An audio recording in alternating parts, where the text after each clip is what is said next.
E tempo de ajuda externa é também tempo de poupança. É a poupança que discutimos hoje no Fecho de Contas com David Almas, José Santos Teixeira e Joaquim Madrinha. David Almas e Joaquim Madrinha, que são convidados deste Fecho de Contas, autores do livro Como Salvar a Minha Reforma, que lança um olhar sobre o estado da segurança social e as opções para os portugueses pouparem para o futuro. Muito boa tarde aos três.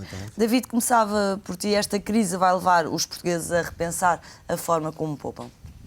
Vai ser um passo atrás. Os portugueses vão necessitar de amealhar, o que não têm feito o inverso, têm recorrido muito ao crédito.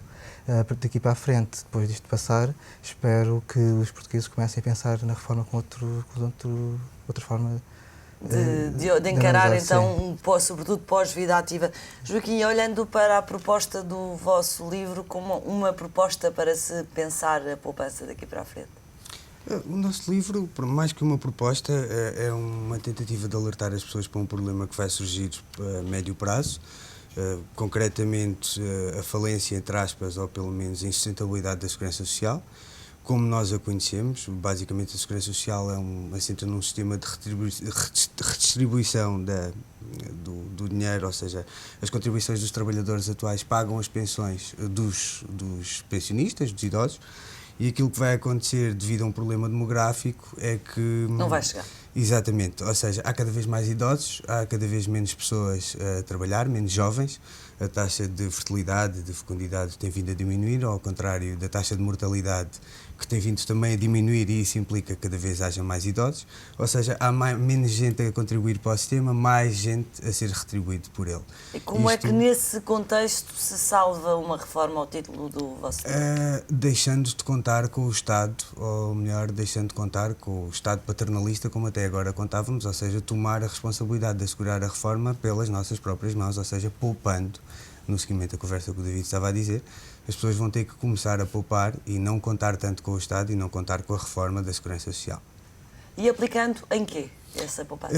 Fundos de investimento, especialmente. Nós temos uma visão algo crítica dos PPR, devido a serem caros e serem muito taxados em termos de comissões, etc.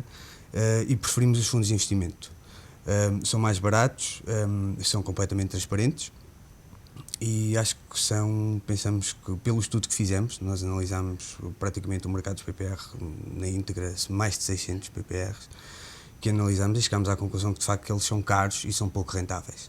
E então a alternativa é os fundos de investimento, onde há muito por onde escolher, são mais baratos e existem, muito por onde escolher, basicamente é isso. Optimize, que é uma das gestoras de PPRs com os melhores desempenhos do mercado, e hoje pedia-lhe aqui uma defesa da honra dos PPRs, José Santos Teixeira. Bem, permita-me antes de mais felicitar a iniciativa do David Almas e do Fernando Madrinha, Joaquim, porque esta iniciativa é muito importante na medida em que, relativamente ao problema das reformas, estamos num momento crucial, e relativamente a este problema de passar de uma sociedade de consumo a uma sociedade de poupança, é extremamente oportuno que apareçam livros a ajudar, no fundo, a poupar e a poupar corretamente, como é a pretensão, infelizmente, através da crítica aos PPRs.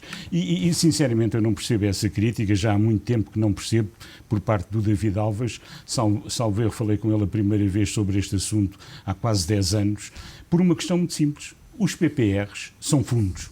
E, portanto, se estão de acordo com os fundos, estão de acordo com os PPRs. Porque os PPRs não são mais do que fundos.